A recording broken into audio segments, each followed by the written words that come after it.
আপনি কি জানেন ভারতের সবচেয়ে রহস্যময় নেতাদের একজন সুভাষচন্দ্র বোস হয়তো সত্যিই কখনো মারা যাননি? হ্যাঁ, যাকে ১৯৪৫ সালে পুরো বিশ্ব মৃত বলে ধরে নিয়েছিল, তার সম্পর্কে আজও এমন অনেক প্রমাণ এবং দাবি সামনে আসে যা এই গল্পকে আরও রহস্যময় করে তোলে। কিছু মানুষ বলেন নেতাজি বিমান দুর্ঘটনায় মারা গিয়েছিলেন। আবার কিছু মানুষের দাবি তিনি বহু বছর বেঁচে ছিলেন এবং গোপনে ভারতের ভিতরেই বসবাস করছিলেন।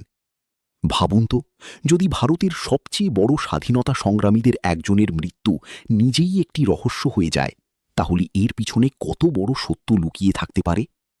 আজকের এই ডকুমেন্টারিতে আমরা জানব সুভাষচন্দ্র বোসের শেষ দিনগুলোর গল্প, তার রহস্যময় মৃত্যু এবং সেই সব তত্ত্ব যা দশকের পর দশক ধরে পুরো ভারতকে বিভ্রান্ত করে রেখেছে।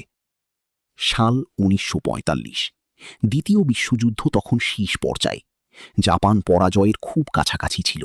আর ঠিক সেই সময় সুভাষচন্দ্র বোস আজাদ হিন্দ ফৌজ নিয়ে ব্রিটিশ শাসনের বিরুদ্ধে লড়াই চালিয়ে যাচ্ছিলেন। তার স্বপ্ন ছিল যে কোনো মূল্যে ভারতকে স্বাধীন করা। এই লক্ষ্যেই তিনি বিশ্বের সবচেয়ে শক্তিশালী শক্তিগুলোকেও চ্যালেঞ্জ করেছিলেন। ১৮ অগস্ট ১৯৪৫-এ হঠাৎ করেই একটি খবর সারা বিশ্বে ছড়িয়ে পড়ে। কথা বলা হয় তার বিমান তাইওয়ানের তাইহুকু এয়ারপোর্টের কাছে দুর্ঘটনায় পড়ে। রিপোর্ট অনুযায়ী উড়ানের কিছুক্ষণের মধ্যেই বিমানে আগুন ধরে যায়।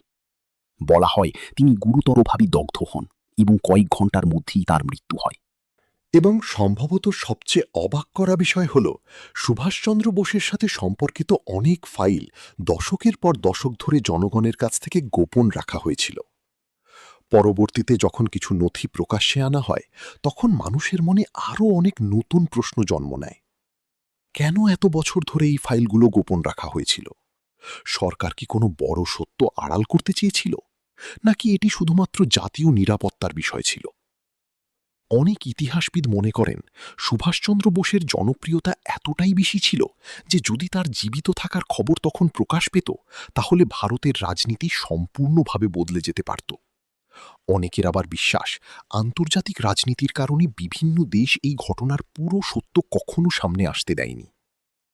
সুভাষচন্দ্র বোসের জীবন সবসময়ই রহস্য এবং সাহসিকতায় ভরা ছিল।